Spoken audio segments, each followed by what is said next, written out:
কৈলাস হতে বাপের বাড়ি এসেছেন পার্বতী, সঙ্গে গণেশ, কার্তিক আর লক্ষ্মী সরস্বতী। ভগবান শিবের আবাসস্থল ওই কৈলাস পর্বত। আবহমান কাল ধরে বহু মানুষের এমনটাই বিশ্বাস। এমনকি এটাও বলা হয় যে এই পর্বত নাকি অজয়, যাকে কেউই জয় করতে পারেনি। কারণ পাপ শূন্য না হলে ওই পর্বতে ওঠা যায় না। আবার শোনা যায় একজন মাত্র ব্যক্তি নাকি ওই কৈলাস পর্বতে আরোহণ করেছিল। সত্যিই কি তাই? তাহলে কে সেই ব্যক্তি? তিনি কৈলাসের কোন অমোঘ সত্য জেনেছিলেন? তিব্বতী গুরুদের মতে কৈলাস পর্বতের আশেপাশের অঞ্চলে অতি প্রাকৃতিক শক্তি রয়েছে, যা বর্ণনা করা যায় না। সত্যিই কি তাই? সত্যিই কি কৈলাস পর্বত থেকে ওম ধ্বনি শোনা যায়? নাকি কৈলাস পর্বত একটি পিরামিড? নাকি ভিনগ্রহীদের আবাসস্থল?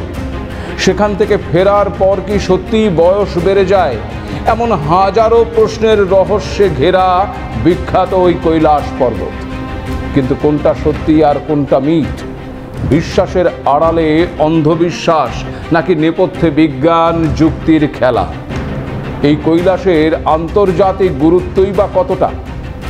নমস্কার, আপনারা দেখতে শুরু করেছেন এডিটার্স ডায়েরি। আমি ভাস্কর দত্ত আপনাদেরকে আরও একটি এপিসোডে স্বাগত জানাই। রোজই রাজ্যের রাজনীতি থেকে জাতীয় রাজনীতির তাপ উত্তাপ, আন্তর্জাতিক স্তরের যুদ্ধ খেলা, কূটনীতির মরণ বাচন লড়াই, এই সমস্ত ঘটনাবলীর বিশ্লেষণ নিয়ে আপনাদের সামনে হাজির হই। কিন্তু আজ একটু ভিন্ন স্বাদের একটি বিষয় আপনাদের দরবারে নিয়ে হাজির হয়েছি।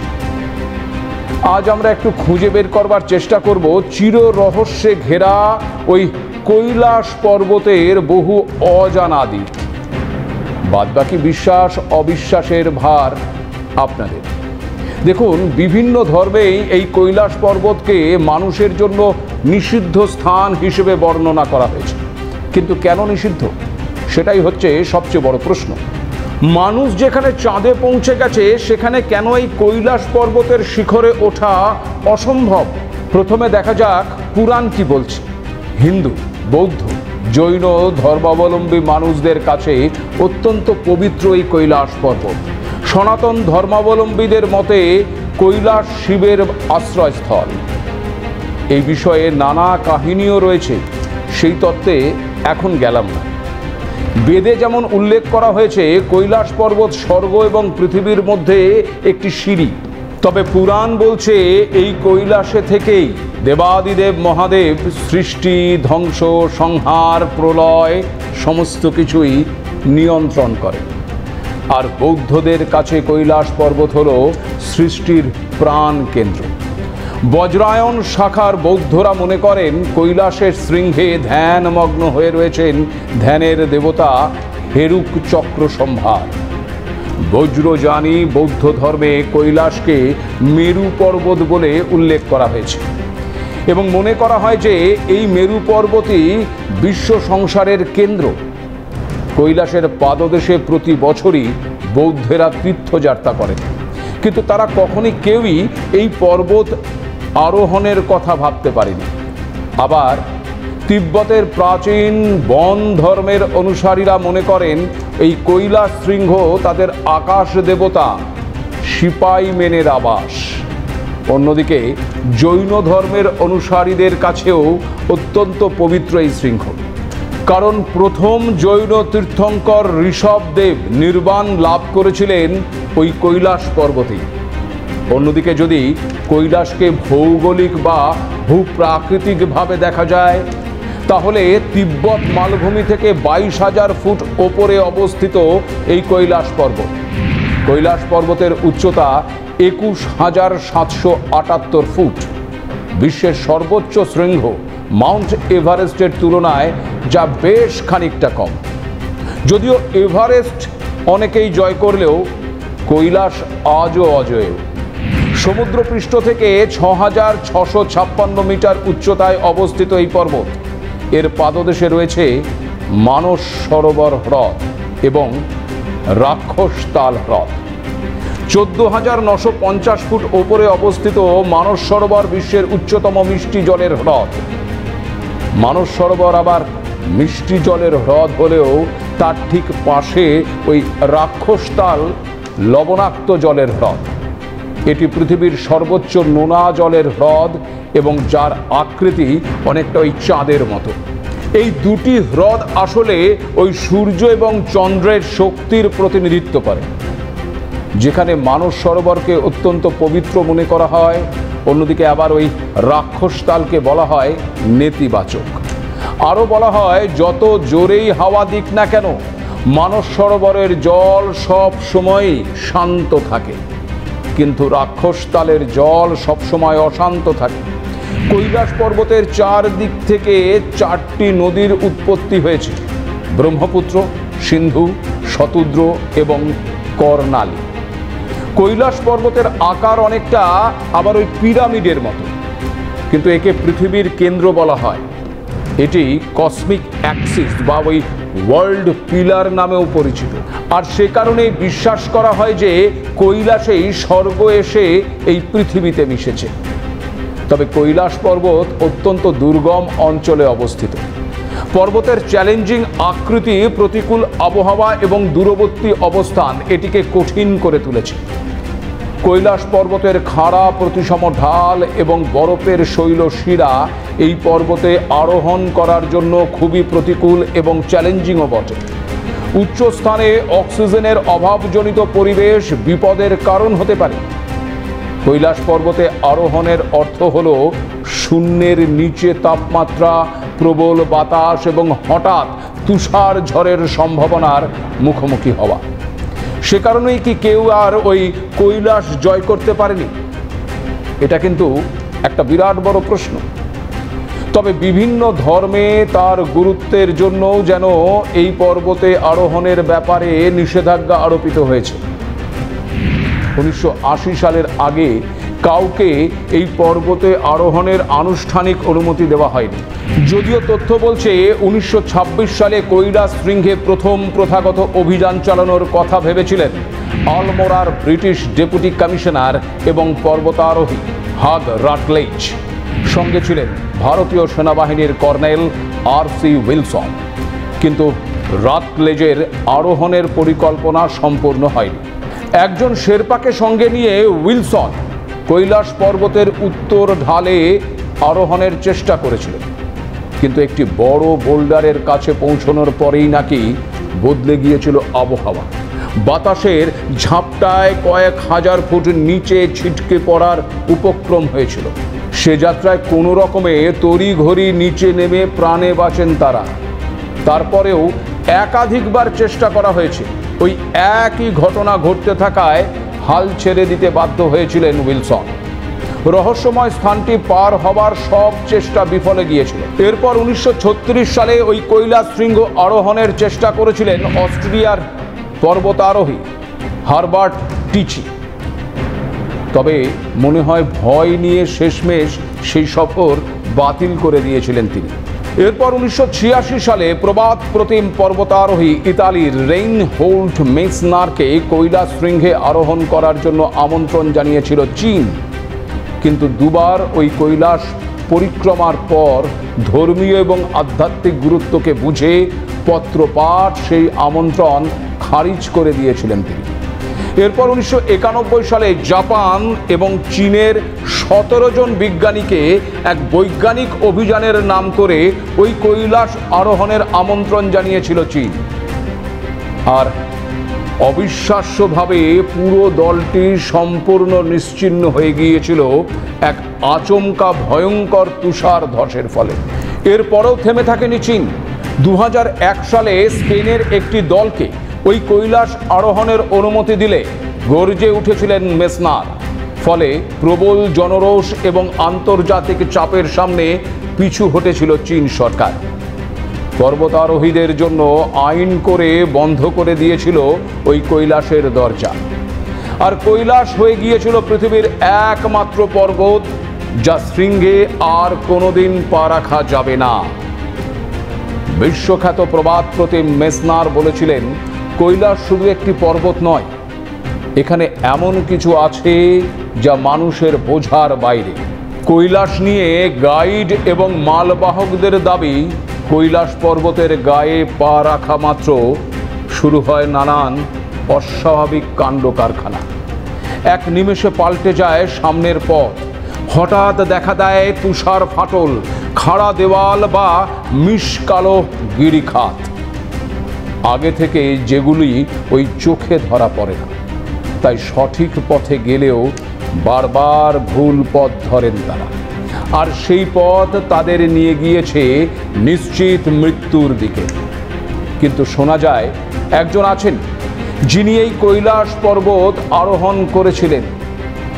কে তিনি? কৈলাসে কি টাইম ট্রাভেল করা যায়? কিংবদন্তি অনুযায়ী ওই তিব্বতের বজ্রযানী বৌদ্ধদের মতে মহাসাধক মিলারেপাই নাকি একমাত্র মানুষ যিনি কৈলাস শীর্ষে পৌঁছতে পেরেছিলেন।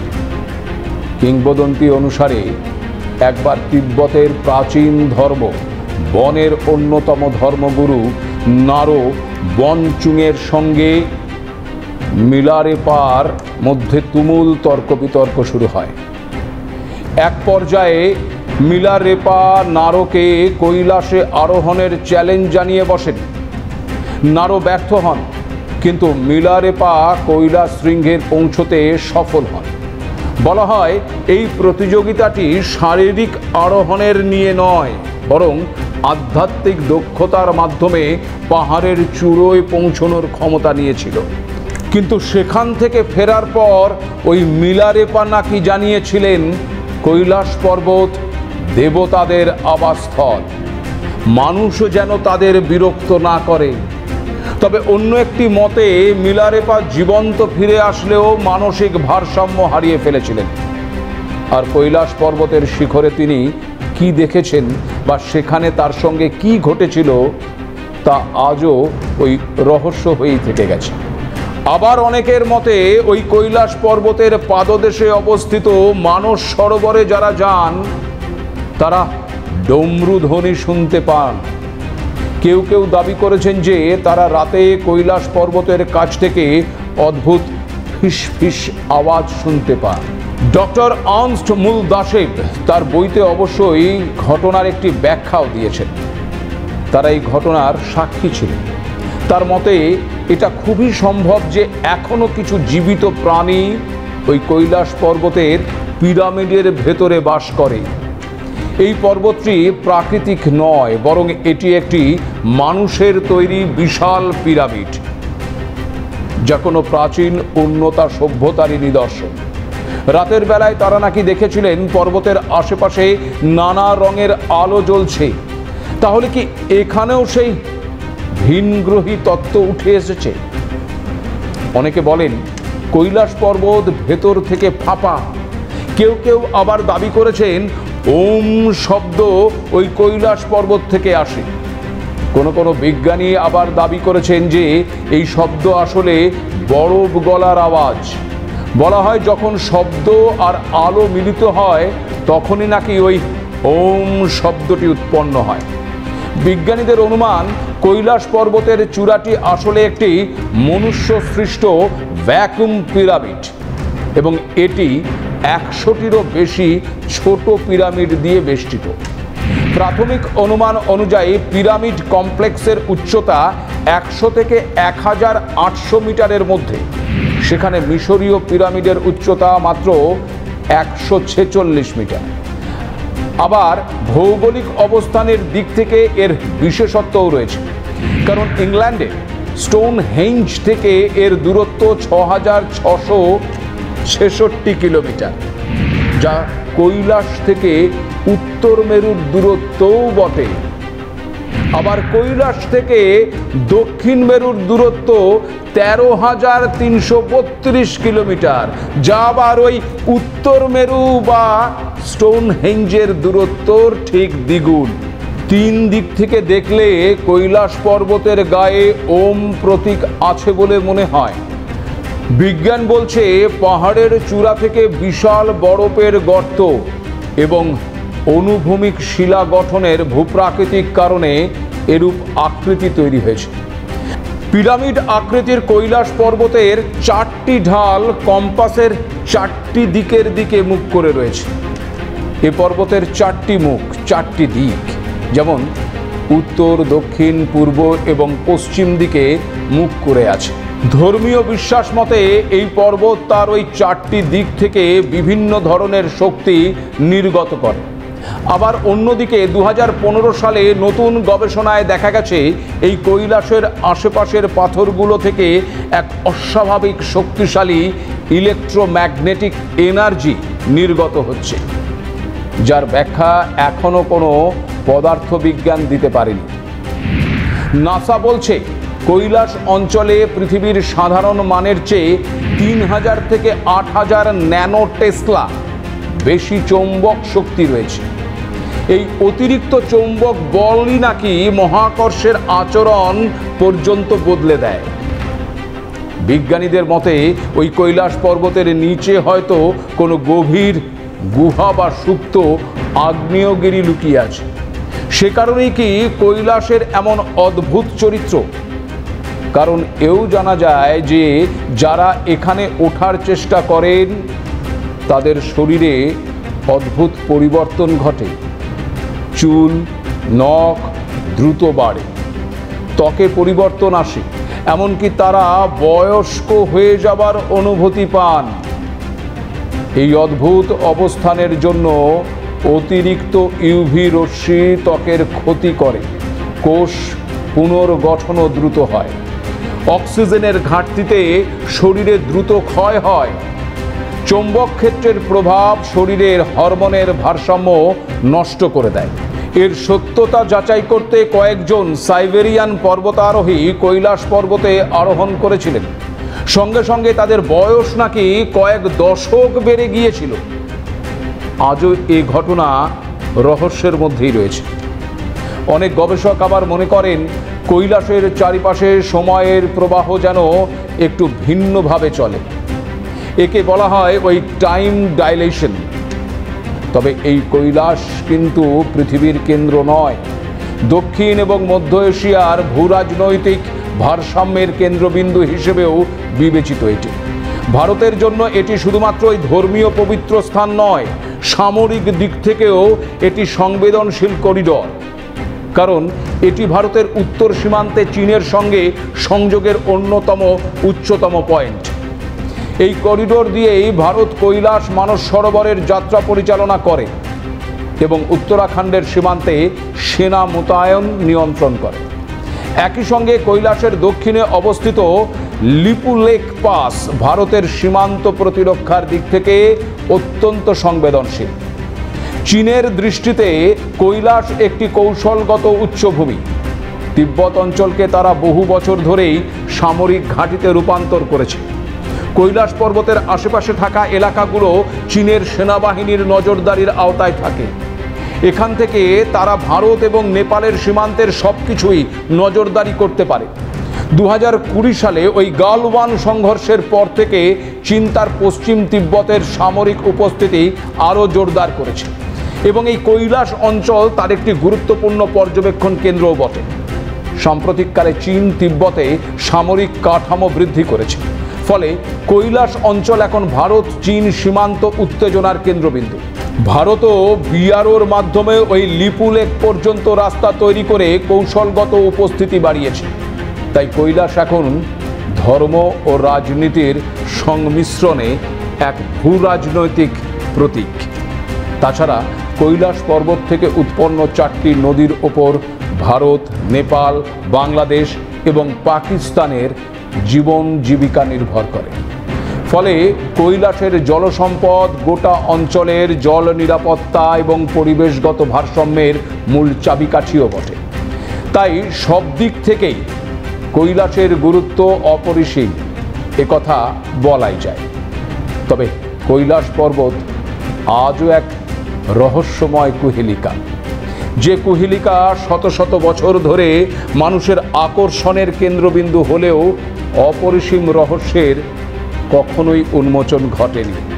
এবার সেই রহস্যের তত্ত্ব আপনারা কিভাবে গ্রহণ করবেন সেটা কিন্তু আপনাদের ওপরেই ছেড়ে দিলাম।